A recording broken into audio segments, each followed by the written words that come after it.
it goes up as YouTube.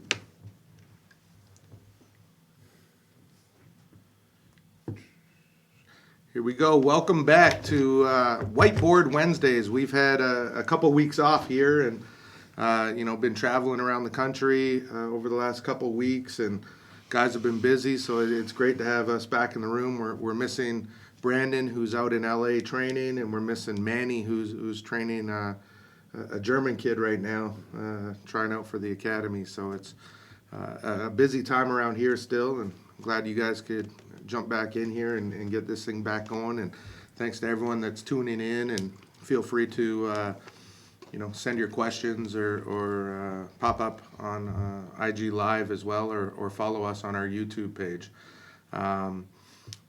Today I think it's more than fitting. We spent the last weekend in the only live period before July for AAU, so I think we're gonna kick off the show today talking about how everyone felt that went. What you saw, what your feedback's been from coaches, and for me, I still don't agree with it. I truthfully don't. I think the NCAA, in terms of trying to counter or fix what the problems are, I don't think limiting the live periods is fixing that problem. Mm-hmm. I think what it does is a huge disservice, especially to our Canadian kids. You're closing the gap. It's real hard now in terms of, you got to go in there. And in today's culture, when you're trying to get guys to play the right way and they got 3, 4, 5 games to do it, mm-hmm. and they know this is the only time they're in front of college coaches before July, they're putting that shit up. Mm-hmm. They're putting that ball up. They're chucking it, and it's a special group of guys that could actually move that ball. And we saw that this weekend. When we were down in Atlanta, we watched a lot of games, and man, there were some teams that I swear they were assembled just for one dude to shoot every shot. So I mean, what was the feedback you've got, Jay, in some college coaches? I know they were going crazy down there trying to get through Atlanta traffic. They were flying back and forth to different cities, Kansas City, out to LA, down to Dallas, back to Atlanta. Philly and back again. It's got to be hard on them too, just to try to get to everybody so that no one could say, you didn't come watch me. Yeah. What was the feedback you got? I think the consensus around this new format, that coaches don't care for it. I think it's tough. I think you put everybody in a bind when you have 3 days for college coaches to see all these kids. Then for the kids in their minds, especially in their young minds, for some who hasn't, to be honest, this live period was the first live period for some of these kids. Some of these kids had never dealt with a live period before. Yeah. So now only having 3 days, now in the mind of a young teenager, desperate, like you said, they chucking it, and they don't have a coaching staff or people who are educated enough to know and to for example, we did a training camp. So our kids have been together for a long time already, and they know what we're looking for. We know what the college coaches are looking for. And nothing changed. Nothing changed. Yeah. And we have a staff where we're enlightened to that level, so we can speak to our kids and let them know what coaches are looking for, what really moves them versus what they think moves a coach. So we had a really good showing. But for other programs and kids who their programs aren't as highly touted as ours, snapshot. It's small window. You got a snapshot. And it's the AAU world is used to the 2 in the spring and the 3 in the summer. So now it's we're supposed to really be gearing up to go play this weekend in front of more college coaches. Yeah. And it's we're playing, and they're going to be live streaming, I guess, through Baller TV and other avenues. But it's just weird. The whole AAU scene has changed because of whatever NCAA felt they needed to change it for, and to the people who've been in it long enough, doesn't seem like that fixes the problem. To bring it back, right? So we might as well give us our 2 live and our 3 live. I can understand, I think 2 live. I think 1 in April, 1 in May, 1 in July. Mm-hmm. I think that solves what everyone really needs. I think that helps the shoe circuits. I think that helps the non-shoe circuit teams as well, with coaches being able to get out to not just focusing in on the high profile guys, but allowing other schools to recruit who they could get. So I think that's an important aspect. I think the July one. The other thing that hurts, I think, is the June one. I think it hurts Canadian kids. And again, I have a huge Canadian perspective on it. I think it's just a different avenue now that we have to explore where, you can't even sanction an NCAA event up here in June this year. After talking with the NCAA, I know it's something that's on their radar to fix for next year, but it just makes it tough for us up here. Yeah. Any feedback you got? Anything you heard? Honestly, just speaking to you guys and just from your experience that you guys had in Atlanta, it seems that the guys, and I think a lot of that goes to based off of what Jeremy was just talking about, how they had the training camp, at least 2 of them now, if I'm not mistaken. So they've had a chance to be together. They've been able to create a culture that you guys have instilled with them, and by the sounds of it, they're flowing really well, and they're being unselfish, and I think that's the great thing to hear, especially when you have a guy on the team that is a 5-star. So it's other than just from the bounce perspective. I know with some of the guys from our development teams like Elias and Josh, they were down at not Josh. Josh was actually on a visit in Queens, but Elias was down at Pitt Jam Fest, and they had a pretty tough goal loss in the semis, and then played another game for just like consolation. But they said it was really good. I want to say just a quick little shout out to Canada Elite. And who was the other team? Sorry. I'm going to forget. But 2 Canadian teams won Pitt Jam Fest this year for their age group, so big shout out to them. I think that's awesome. You're getting the Canadian guys out there, giving them more exposure. I think one thing, if I'm just going to point in on that live period, and just that little bit of a gap in between the two, I think the biggest positive that might come from it, but in today's day and age, especially with the players and what we've seen especially, I think the positive of it is it should give you more of an incentive to want to work on your game and focus on what's coming. But nowadays, guys look at it as, this is what my situation is, and don't want to do anything about it. It just is what it is. Where you have a chance, and it's a good little gap to actually really develop yourself and be prepared for that moment. And once again, if you don't strike during that moment, it's over. It's over. But at least give yourself that fighting chance. Yeah, and I think that's where that little bit of a gap can be a positive instead of just a negative. Well, with that talk, I mean, we had a little talk before this went live today about basketball movies and shout out Ray Allen, and 21 years ago today was the release of He Got Game. Yeah. And it's crazy because we sit here, and I had to ask you guys how old you were when it came out, because I actually remember bringing my team to the theater and watching He Got Game. Yeah. And it was, the movie at the time, and we're going to talk a little bit about more basketball movies, but how old were you when that movie came out 21 years ago? I was 21. My birthday's late in November, so I was probably 6 when the movie released. And at what point in your life did you ever see that movie? I feel like I probably watched it maybe till another 2 to 4 years later after it came out, probably. And your parents got to make you hide their eyes and. Yeah, I for sure is getting the Absolutely. You did it because I'm in the movie theater like, yo, what the hell did I just do? Yeah, I'll put your heads down, popcorn. Yeah. But it's crazy. How old were you, Pat? I was 4. And I'd say probably the same kind of thing as Gene, but otherwise, that's one of my favorite movies. Shout out Jesus Shuttlesworth. And that's when they used to be on VHS. Yeah. Yes, sir. VHS or Beta, and you go to Blockbuster and you walk around and pick that up after. And who still has a VCR? That's all I want to know. We do. I dead ass do. Yeah. My wife tapes everything, so we can't get rid of it. But real talk, I gotta one day take all those VHS tapes, and I gotta get them onto DVD or onto a hard drive, because it's just a matter of time before that one time you put it in and that thing hasn't played in 20 years. It just goes up in flames. Remember the film on the top used to be skipping sometimes. The movie it'd be. You get the wrinkles in it and the fuzz, and you got to hit rewind. Yeah. You pull up the tape, and all of a sudden, all the black string, whatever it was, the film was just all scrambled up. I used to get mad and be like, when I got mad, I was open the film up and be pulling the film out. Boy, I got the biggest whoopings, boy. No doubt. Some other notable basketball movies. We sat here and brainstormed a little bit, but it's like when you think back to it, it's like there's movies that you just got to watch as a basketball guy, and then there's other ones that kind of motivate. And I think one of the ones that I've always heard basketball players growing up and in the older generation, because I mean Coach Carter kind of became that new one, but Through the Fire was a really, really good one with Sebastian Telfair, where you got to ride that journey from high school to maybe going to college to signing a big shoe deal to entering the NBA draft and being a top pick. So, that was a really good one. I think I was 8th grade when Sebastian was a senior.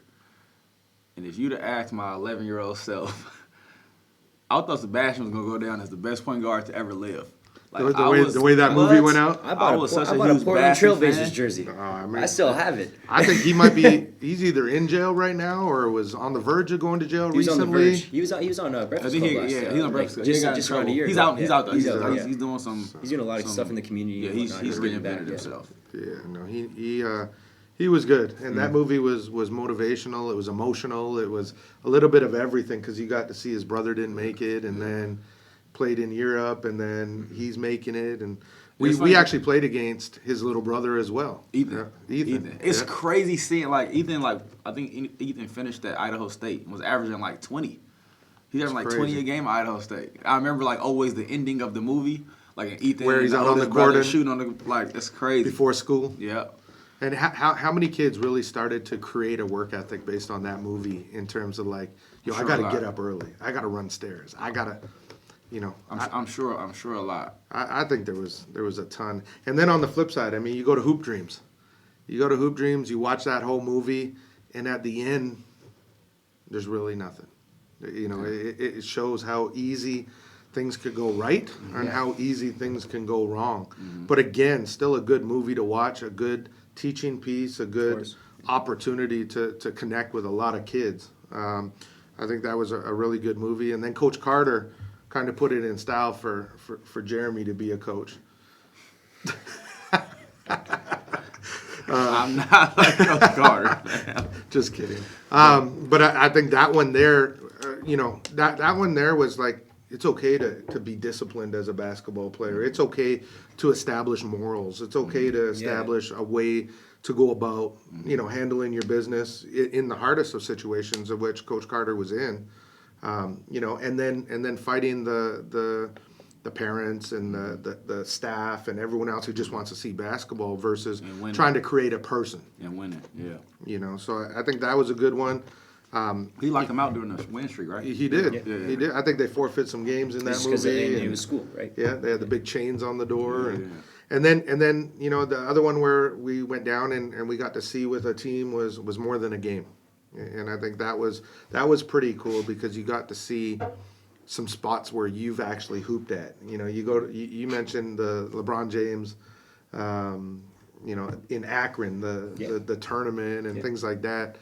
You got to see stuff that you're actually looking at in that movie and see LeBron come through and realize, the makeup of LeBron's team. There was some hoopers on that team still. When you really look back and they're getting off the bus playing in Cleveland in the state championship, and you got, was Drew Joyce's his son, coming into games, banging down threes, and he looked like a dude that no one would ever play. So it was crazy for me to watch it because I remember when it first came out. I think I was a freshman in college, or either freshman or sophomore in college. But one of my really good friends, Greg Prier, he's from LA, but his uncle and his family lives in Akron. So his dad sent him to Akron to go to St. Vincent St. Mary, and he's also best friend with Drew Joyce's senior's youngest son, Cam, who was Dobo at Ohio this year. Cam is my guy, so shout out Cam Joyce. So me watching the movie with Greg and a bunch of us went. I was watching the documentary, but also had Greg sit next to him. Hey, was that true? That really happened? So I was getting the background on the background. So for me, watching more of the game was pretty dope because I got to ask somebody who was there firsthand at St. Mary, seeing it happen, really knowing Bron and knowing Drew and Rome Travis and all those guys. So it was a different experience for me watching more than the game. So it was dope. Definitely. I think, you know, moving on to a couple other movies, you know, one of the ones where I remember looking and you know, when you're new to this game and when this movie came out, you're like, shoot, does that stuff really happen? And Blue Chips. Blue Chips was a movie that was like, man, they were getting tractors and they were getting, you know, crazy stuff from these schools and stuff like that. And it was crazy to see. And then all of a sudden you start to look at what's going on in college basketball today. It moved from like a John Deere tractor to like a bag of cash, or you know, just different things. So that was a good movie too. Hoosiers was another good one. Classic. You know, They shot that at Butler, right? I think I so. heard at Hinkle Fieldhouse. I heard. 6 Man. Yeah. Was more of a, you know, a different one. Glory Road's one of my favorites. Glory Road was a good one. Loving basketball. If anyone out there has any movies that we forgot, I think there's Mark. You have any that you kind of look back to, or Coach Carter is always one of my favorites. Coach Carter? Yeah.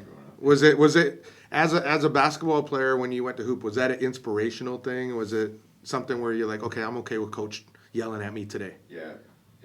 In high school, my first couple of years, our coaches made us run, and then I watched that and I was like, it's all right to, you know, work. Yeah. Definitely. Other two though, you It's- can't leave like past the loving basketball is one. And you said it earlier. I If did. you was it, a I did. hooper, you wanted a female hooper to be your girlfriend. You needed someone to rebound. Yeah. And then what was it? Rick Ross? Is she not shooting with you in the gym? She wasn't with me shooting. He wasn't with me Yeah. shooting in the gym. And what was the other one? Above the Rim. Above With, the Rim. Tupac, Yeah. Dwayne Washington, Bernie Mac. Yeah. Great movie. What's the guy name? You understand that the dude? So I forgot the exact number, but what was the guy's name? The older guy that was in Above the Rim. In Above the Rim. Dude, it's been so long since I The, seen that. the good Search- dude. He was, search like it the, up, he was Mark. like the janitor or something. Was he a janitor or something? But he was an old dude that never would hoop. Right. He would never would hoop, and then finally at the end, when Dwayne Washington left Tupac's team, the Denzel. dude came. It wasn't Denzel. The dude came and No. took his stuff You off. say Dwayne Washington. I think it's Denzel Washington. You'll wake up, bro. But the dude in the movie, the dude went for like 35 points, fam, like 40 something. Yes. Oh, another one too. Teen Wolf. Forgot Teen about Wolf. that. Yeah, Teen Wolf, man. That's a basketball movie. I don't care what Oh you my say. God. There's a lot. No I'm not doubt. gonna lie. Do we all-time favorite? If you were sitting with a group of kids right now and said, "Yo, the best basketball movie to watch all time right now." Group of kids, I probably would say. That's tough. That's a tough one. That's a tough one. I'm gonna go with. Best movie. I think. I like Coach Carter. Yeah. I like, a combination of Through the Fire. Yeah. I think that's an important one to see. I mean, can you imagine in today's culture, outside of New York City, telling dudes, I'll meet you at the game. Take the subway, walk five blocks, and I'll see you in the lobby. Mm-hmm. Where does that really happen anymore? Yeah. I mean, you grew up in California, in LA. How do you guys get to your games there? We drive. So you like team bus or Yes, that's a the thing bus about or- being like from LA and like seeing like New York and like other places, how like public transportation isn't really a big thing in California, like well in LA at least like Yeah, that. yeah, Because in the yeah. Bay Area they use the BART, so yeah, but in LA like people are driving. Like you don't got a car, you're like, fam, what are you doing? That's why you sit in traffic for 4 hours Yeah, a that's day true, in too. LA. That's that true, stuff's too. crazy out there. I was about to say once I finished playing at Bounce, I moved over to Scanning Court downtown, and we would usually start practice at 6:30. So the commute, my mom's coming back from work, she can't take me to the game, so that's where I would have to take my bus, the 112 all the way to Kipling to Bathurst 511 all the way to Scanning Court, get off at Dundas, and then practice usually 6:30 to about 9. We'll go for about 3 hours. Shout out Scanning Court, shout out all the guys I played with. But that's something that I had to get used to real quick. Absolutely. And it was 3-4 times a week sometimes. So Yeah, we would, getting my butt on the We bus was and driving, walking. Yeah. At this point now, kids are Ubering everywhere now, so Yeah. they're Ubering. But to answer the movie question, I think I'll say he got game, Yeah. just because now being a coach and like having a better understanding of life and seeing recruiting and him dealing with his father being absent and raising his sister and I think now, in my perspective now, he got game, has a lot of opportunity to be able to teach in the grand scheme of life. So now I'll probably say he got game. Growing up, it was loving basketball for sure, but now. Yeah, I think loving basketball is on every Hooper's list. Yeah. Period. Yeah, As for like, their dream or like that was the thing. Yeah. Mark, you? Sorry, I missed the question. Favorite basketball movie ever? Coach Carter. I said Coach Carter. Absolutely. We're gonna swing it over here now to crazy recruiting stories. I think this is the season where you're coming off an AAU weekend, and it happens every year. Right after an AAU weekend, you get coaches that are calling for players, and you're pretty new to this now in terms of now getting calls for a player versus being a grad assistant and whatnot. What's the craziest thing that's really ever happened to you, or that a coach has said to you? No names, obviously, but just weird, crazy. Actually, now that you just say that, I mean, I have one where I remember a coach called me and said, I really love that guy. I don't think he's at our level, but we're going to offer him. And then, it wasn't at a very high level. And so I asked him, I said, so why are you offering him if he's not at your level? And he said, well, we always like to downplay all the recruits that we're recruiting and not make them feel very special before they get here, so they're not entitled.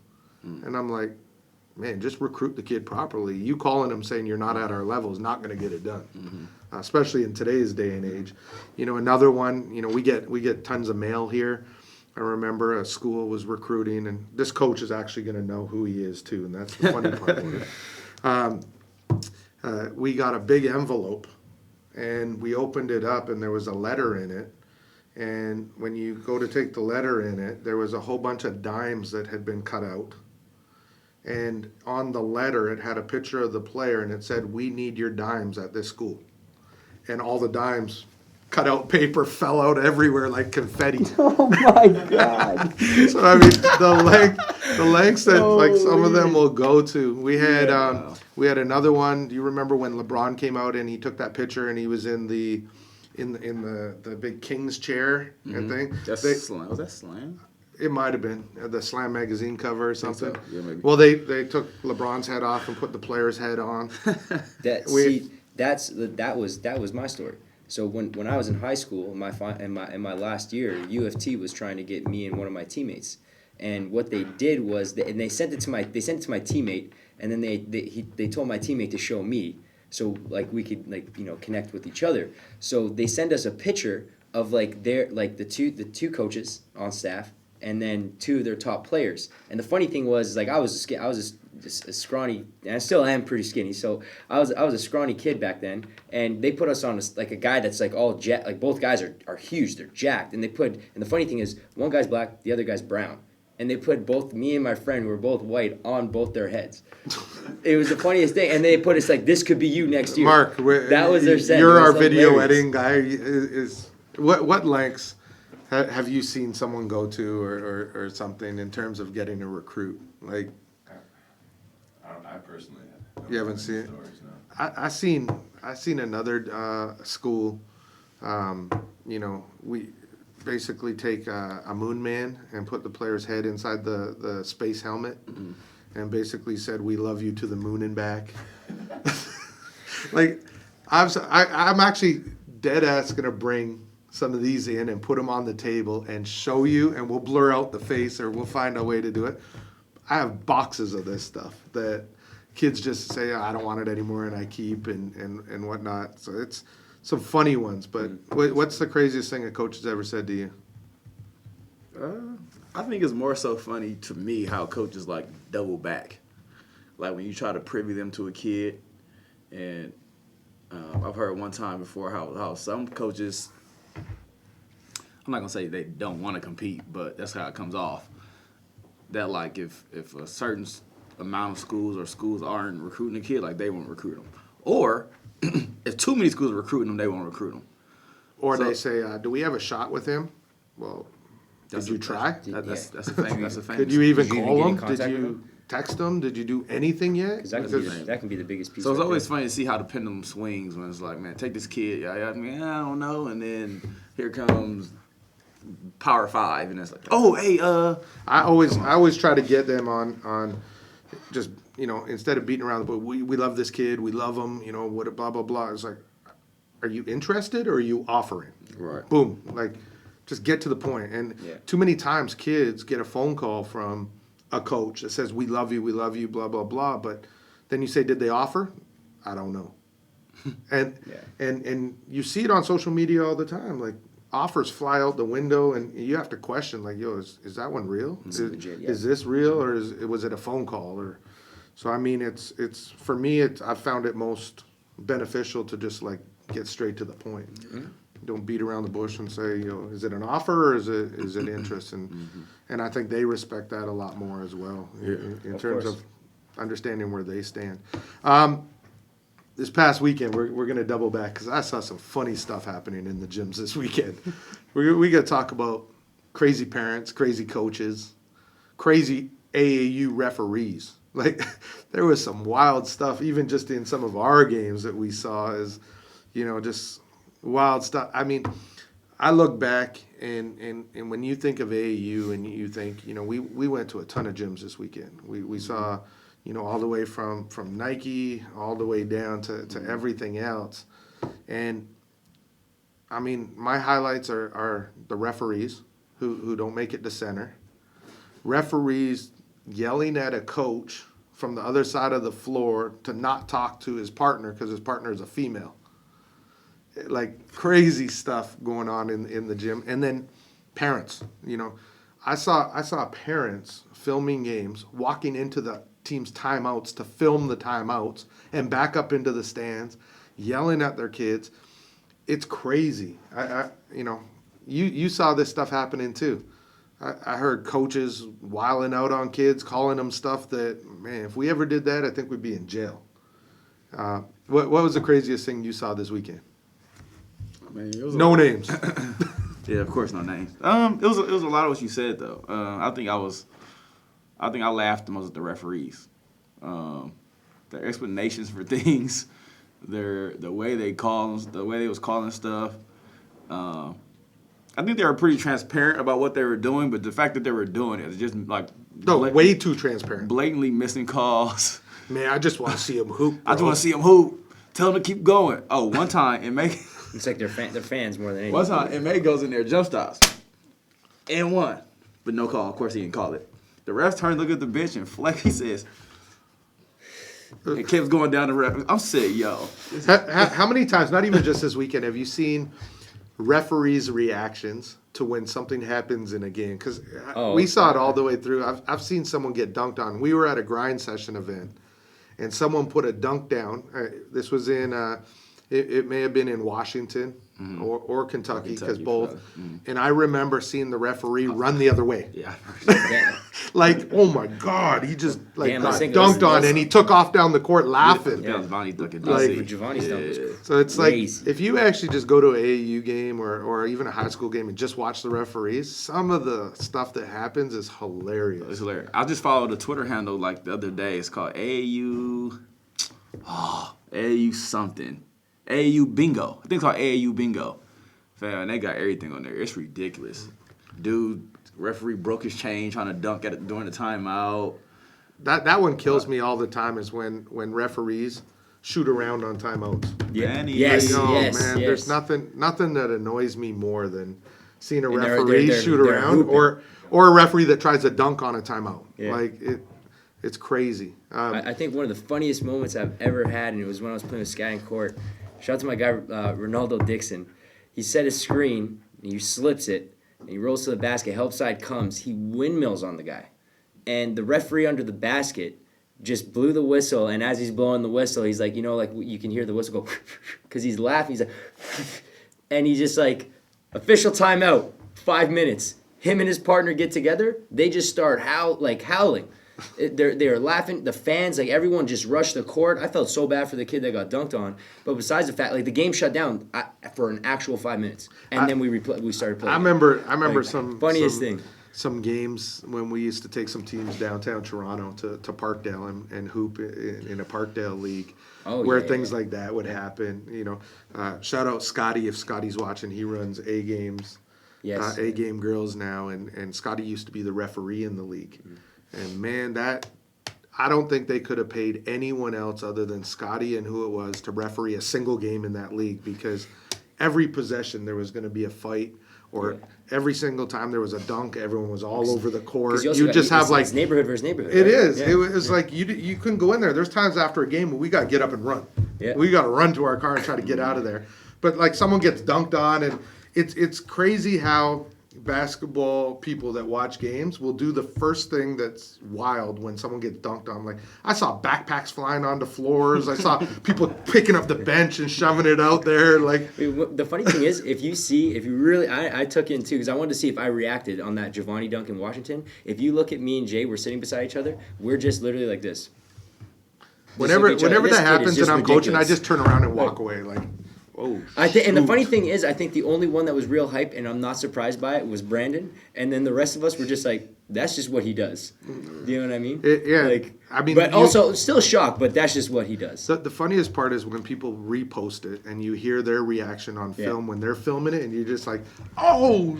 But then we can go to this. Just before he gets that dunk, we're hearing from parents in the stands, he's not that good. Yeah. He's just average. So, and then right after to follow, he does that. No, it's and it's fun. It's funny that you say that because in that particular game when we were in Washington, that parent was heckling from the other team, game.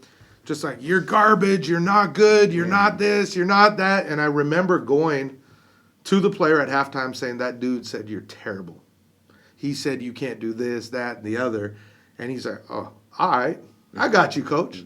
And basically went back out and dunked all over this kid. Yes. And it's so bad because we're so conscious of like people's feelings now. It's like what happens to that other kid when he's got to watch that video 18,000 times that day on every social media feed. Unfortunately, social media has ruined it for guys that get dunked, get buckled, whatever the case may be. You're put on blast. Absolutely. You're put on blast. And it's automatic to like every social media site. And you know, I look at when a guy gets dropped and someone hits a shot, like, oh man.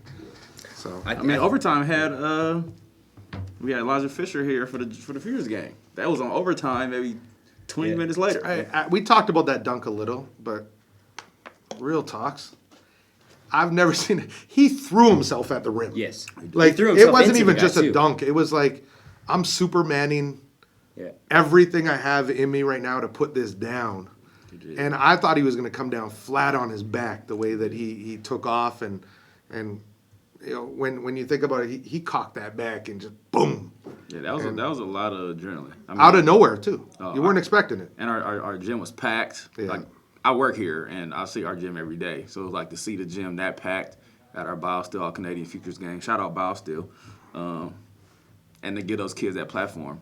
Absolutely. And for overtime to take it and run with it, and we're in Canada, and I don't think overtime is based in Canada, so Yeah. it was really good. One thing that pissed me off about that, I was literally loading up the ball rack. I'm standing right beside you. I'm Yeah, like, we're yo. both, and then all of a sudden we look, we're like, he what? ran. What just happened? He You took off started and running ran. around. I'm like, what just happened? He did what I just said. If there was backpacks and chairs, he would have threw them all on the court. The ball rack would have been gone. Would have been gone. But I seen that live. Craziest parents in the stands this weekend. Man, I heard one mom tell her son, if you're not going to work hard, you may as well quit this game. I drove all the way here, beep, beep, beep. And it was wild. And this kid's like 17. It's like do or die for some of these kids in terms of like their parents are going all in. Mm-hmm. And some of these parents, man, like I just wish that some of these parents, like, and I think it's gonna take some power and like there needs to be some type of symposium, some type of educational seminar or something, or Morning you could just meditation. go to just take yourself to a Division I basketball game and sit really close. yeah. Mm-hmm. And I think as you see them dudes moving and as hard they're playing and running, and then when you look at your kid, you'll be able to say like, You ain't doing that. whether it's a real thing or whether it's not a real thing. I think people just look at TV. I think the unfortunate thing is exactly that. In Canada, you look at it on TV, and I'm going to say probably until you're on a visit or thing, 80 to 90% of kids in Canada and their parents have never been to a Division I basketball game. Mm-hmm. And if they have, it's not at the level that they think their kids are going to play at, so it's an unfair comparison. Yeah. And I think if they did do that, they would understand the level of preparation, the level of play, the level of responsibility, the the mental aspect of it and the physicality of college basketball. Not everyone could go into college basketball and be a superstar. And That's facts. Most guys become role players.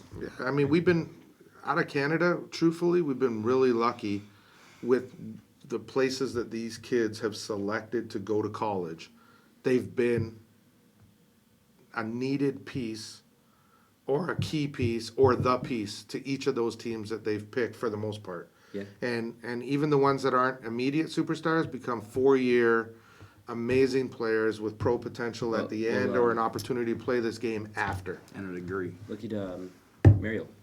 Yeah, You know what I mean? He really came into his own. He had an outstanding season this year. So, I mean, shout out to all those people helping these kids get scholarships and all the programs that are dedicating their time to helping these Canadian kids, because we just getting started.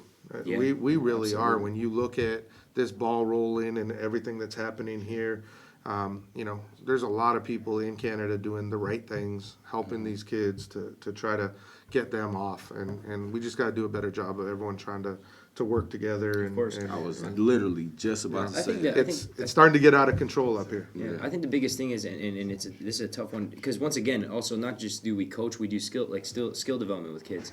I think one of the toughest things also, and it happens as well when you're doing it from a coaching perspective, but when you're coaching the kids and the parent has instilled their trust in you to coach their son or their daughter, but then they still feel the need to excommunicate to them and get on their back during that practice or that training session. Yeah. And then become the coach. Or, for example, what I've seen is actually step into doing it. Yeah. So then my question becomes is why is this even happening? Why is it going on? Because you seem more engaged than your kid is. And if that's the case, then why don't you just do it on your own with the kid? I mean, It's such a tough. It is, but situation to it's be an in, but- environment where parents feel like they have to do things their way, so that if it doesn't work out, course. it was done their way, versus if it doesn't work out, they have someone to blame. Mm-hmm. And it's both ways, I think it really comes down to the fact, like, I have a daughter that still plays, I have a son that still plays. They play for people I trust. I'm not making those phone calls. I'm not saying what's going on. I'm watching, I'm listening, I'm sitting there. And anyone, I go to games and I watch my kids play. I heckle the refs. That's all I do. I ain't questioning what the coach is doing. I ain't calling them after the game. I put my kids where I trust the coach and I trust the process, because I know what that process is. So I think it needs to go back to, like what you're saying, is more of a symposium of, like, what is the pathway? What are the things that you should check? What are the boxes you need to check? And then sit back and watch if they're checking those boxes. And if they are, let them rock. Let them go. And the parents that get it, like we have some really good parents here at the academy where they allow us to check those boxes, and they're seeing the fruits of the labor of their kids' hard work and the trust. Versus some others where it's like they want to micromanage every single step of the way, and you can't fake this thing. You can't fake it, because in the end, it'll be exposed. Yeah, it's kind of funny as you saying, like, one, and not even gonna say who it is, but one of our parents they're huge on trying to micromanage what their son's gonna do. And talking to her and talking to her yesterday, and also the dad, he's completely changed, and it's been a tough year, but he's had to change and doing it on his own, and learning and taking steps back from his mistakes and trying to figure out how he's going to do it. And now he's doing a lot better in school. Yeah. So it's kind of it's strange how it works out, but eventually you figure things out, and you hit that wall. Some guys just have to. I think we saw it this weekend, and I don't like to talk too much about, like, our team, but when players fall into what they're good at and they learn that they're going to be recruited for what they are, great things happen. I think too many times kids try to go out and be something that they're not continuously, and they look bad for it over and over and over. And then they want to look at you like, what is it that I'm doing wrong? Everything you're trying to do is wrong, because that's not who you are. You're trying to be someone you're not. And, when you look at our situation, you look from an academy standpoint, or you look from an AAU standpoint, we pick players for what they are. Right. Not, we look at potential, we look at skill, we look at things, but what they are is what makes the dynamics of any good team. Right. And so when they try to not be that, they go on an island by themselves, and that's where the struggle starts. And when they kind of recalibrate themselves to say, what are my strengths, and then they live by their strengths, everything's great. Yeah. Everything works out. Yeah. And I think that's where parents also is like, it's a me now here environment in the basketball community where everything has to happen right now. Well, there's steps and there's a process and there's a time, and everybody has their time to shine. You just got to wait it out and be patient. And it comes full circle back to be around people you trust. End of discussion. You just trust that coach. If you don't, get out. And it's that simple to me. You know. And I think as a whole, between coaches and parents, and I think between coaches and parents that we have to have a conversation as far as this gray area of trust. I mean, that's what kind of like trust is. Like you're giving us your kid basically, and you're taking our expertise and our resumes and saying that we're qualified to do what we say we're going to do for your kid. Then allow us the space to do that. And I think not all parents do that. Some do a great job at it. Some get it more than others, and if you don't get it, then my advice is just to educate yourself. Talk to other parents whose kids have gotten scholarships. Talk to kids who hasn't got scholarships, who thought they were D1, who went D2, thought they were D2, went NAIA, had to go JUCO. Educate yourself. That's the hardest part is getting a kid to understand who he is and what he is and what his people's perception of him are. Mm-hmm. Everyone's D1 or nothing, and there's levels to it, and it's embrace who and what you are, and if you think you're better, then prove it. Well, you used to tell me, if you're going to be a shooter, be a great shooter. Yeah.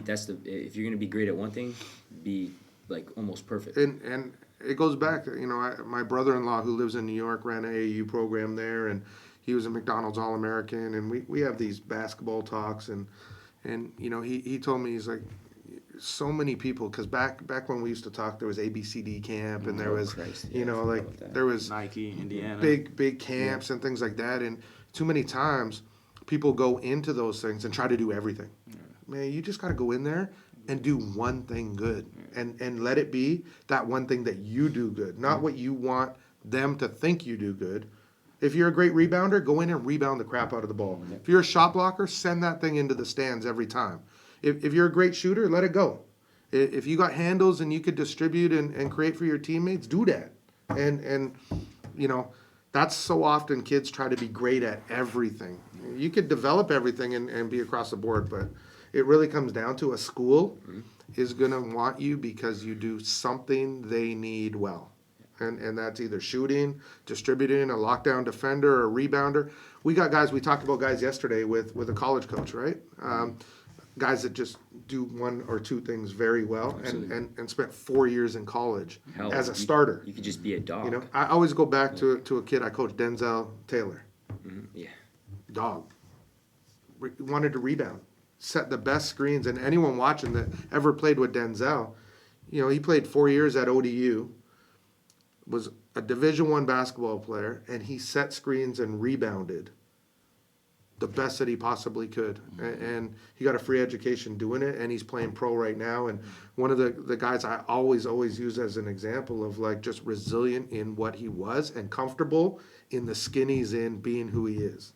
So shout out Denzel if he's watching, but that's a kid that, grown man now, but a kid that came in and just wanted to be the best at what he did and fit a role, and everyone loved him for it. Mm-hmm. And, that's far and few between now. More or less, he kept to himself. Yeah, with positionless basketball, becomes even harder now. Yeah. Oh, for sure. Got everybody trying to do everything. And, we talk to college coaches all the time. What difficult time are they having right now trying to find 4s and 5s that want to be 4s and 5s? Because the 5s want to be 4s, the 4s want to be 3s, the 3s want to be 2s, the 2s want to be 1s, and no one is what they actually are. Yes. And, you got some guys that are capable of doing that, but other schools are looking for a role. And, difficult. But, hey, great conversation. Mark, we were having a conversation about you this weekend. And the conversation, what was the conversation? What were we talking about? It was, who's better, Pat or Mark? Who would win one-on-one? Who's at dinner? It was at dinner. In basketball, one-on-one. We're teammates, man. We don't need Yeah, come on. No, no. That's my teammate, man. That's my teammate. We had a whole dinner conversation about who's Nate, better than let who. Me just put this out there, just to clear the air. I'm not a one-on-one player. I'm not a go to the basket guy. And both of these guys that just played men's league with me, I'm a catch and shoot. That is all I do. I don't need to put the ball on the The ground. whole consensus at dinner was that Mark was a flyer, correct? Yeah. Oh, he'll dunk on you. And then it came down to like who would win, Pat or Mark.